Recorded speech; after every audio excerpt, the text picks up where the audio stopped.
Does the World Bank need to rethink its policies? Listen to the full version on the official dinarreport.com website and become our supporter on Patreon. Bank's economy news. Follow-up. For nearly 8 decades, the World Bank, founded in 1944 to finance reconstruction and development after World War II, has been the largest international public agency ever. By 1973, as the need for reconstruction receded and many newly independent countries had joined the bank, President Robert McNamara outlined a revised mission.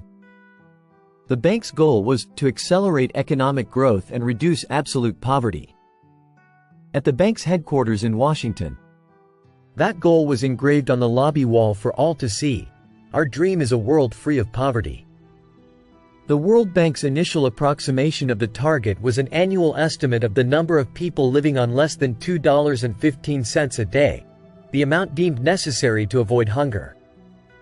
Paul Collier, a professor at Blavatnik College at the University of Oxford, wrote in an opinion piece for Foreign Policy.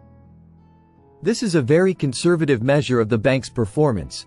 Collier said it could be achieved if the world's poorest could reach the bare minimum necessary to survive, even as the income gap with the rest of humanity widened.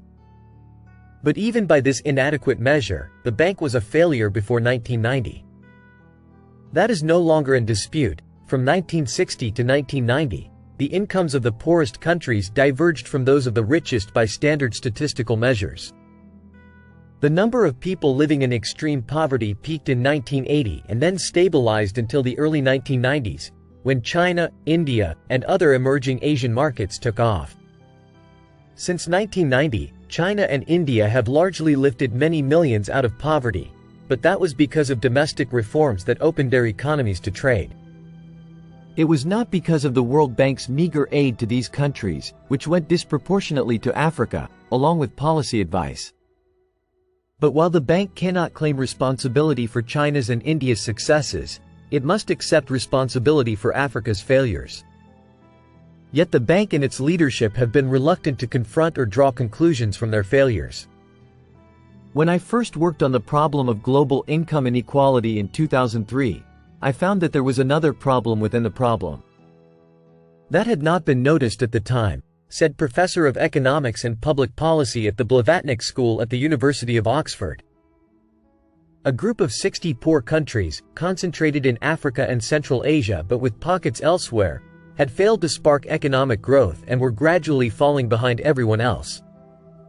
These countries had a population of about 1 billion people. I called them the bottom billion. China and India were initially much poorer than most of these countries. But since the 1980s, China has been growing rapidly, and since the 1990s, India and Latin America have also been taking off. In 1990, these 3 regions dominated global poverty statistics, but now they are favored by investors as emerging markets. And by 2035, their mass hunger problems will be a thing of the past, according to Collier. The growth of these regions has helped global poverty begin to decline both as a share of the world's population and in absolute numbers, perhaps for the first time in human history. But this success has not extended to the bottom billion. As a group, their incomes have continued to diverge from those of the billions in emerging markets and the privileged billion in rich countries. The divergence among the bottom billion continued until 2003, when global natural resource prices began a decade-long boom so extraordinary that it became known as a supercycle. Because economic growth never really caught on among the bottom billion, the exploitation and export of their natural resources became their dominant form of participation in the international economy, and the supercycle boosted their incomes. This was their golden decade, and it lasted until 2014, when commodity prices collapsed. Prices have been extremely volatile since then. After 2014, the global economy entered a period known as the new normal, a term coined by economist Mohammed El-Arian. For the bottom billion, the new normal looked a lot like the old normal, the long period until the golden decade during which they were left behind. Only during the golden decade did the bottom billion as a group briefly interrupt the tragedy of falling further and further behind the rest of humanity. If the trend since 2014 continues, the global poverty headcount will soon return to its grim pre-1990 upward trajectory. Starting in 2035, after adjusting for inflation, the number of people living below the World Bank's $2.15 poverty threshold, those so poor that they are starving, will increase relentlessly. And they will be concentrated in very different places than in the past. Instead of China, India, and Latin America, the new poverty hotspots are Africa and Central Asia. Given the World Bank's mission, the prospect of rising poverty rates in these long-focused regions should spur the bank to action. Of course, there are many reasons to be skeptical of these forecasts.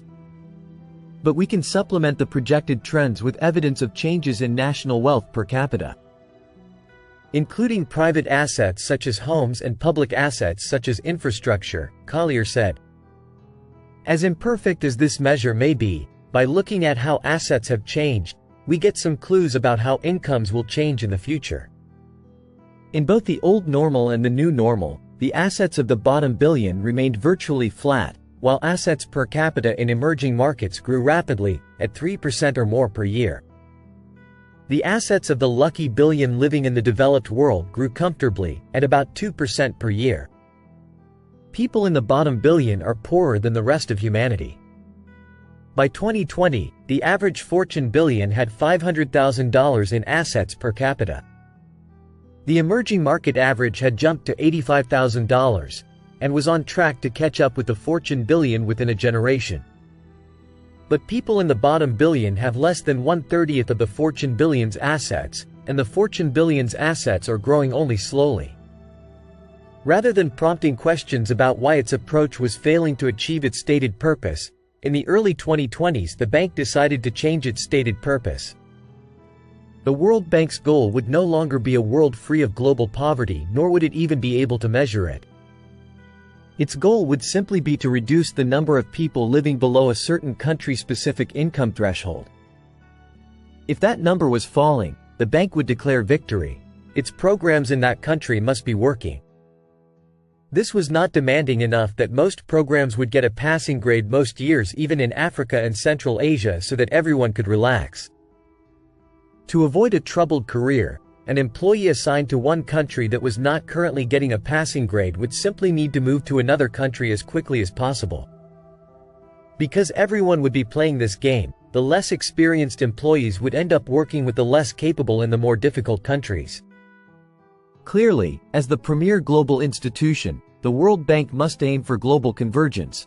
That is its core mission. The countries that have fallen behind to become the poorest must not merely avoid hunger or meet a low bureaucratic threshold, they must grow faster than other groups. The failure of these programs, with the exception of one golden decade that had nothing to do with development projects, should be cause for serious soul-searching and sober reassessment at the bank, reinforced by genuine concern about the prospects of the world's poorest countries. The World Bank might look to its sister institution, the International Monetary Fund, for an example of this kind of soul-searching. It happened in 2018 under then IMF chief Christine Lagarde, now head of the European Central Bank. In an independent evaluation of its performance, the IMF found that in fragile states, only 1 in 7 of its support and advice programs were successful. This led to a major research study, published in 2021, that concluded that programs should last longer and be better tailored to the local context. The first fruits of this work were the agreement just reached with Ethiopia last month. But in its policies toward persistently slow growth countries in Africa and Central Asia, the IMF is hampered by a mandate that focuses solely on financial stability, not economic development. The development mandate falls to the World Bank, and that's where it stops. But instead of acknowledging a half-century of failure, discovering its causes, and launching a process of comprehensive institutional change, the World Bank made the sinister choice of redefining its purpose into something more easily achievable than economic development and income convergence. It simply changed its poverty measures so that it would no longer have to report rising global poverty rates. Before the bank had finished this scandalous exercise, international outrage over its failure to respond to the multiple crises engulfing poor countries had reached its board of directors. The board correctly judged the bank to have been slow to disburse funds that could have enabled the governments of the poorest countries to prevent their economies from collapsing. In February 2023, under humiliating circumstances, World Bank President David Malpass was forced to resign. The move may finally prompt the bank to engage in the same soul-searching that the IMF has undergone. With its vast financial resources and highly skilled staff, the World Bank has a noble mission to fulfill. Will its new president have the ambition to chart a bold new course, or will he retreat to the defensive amid a beleaguered bureaucracy? Listen to the full version on the official dinarreport.com website and become our supporter on Patreon. Source: Dinar Recaps.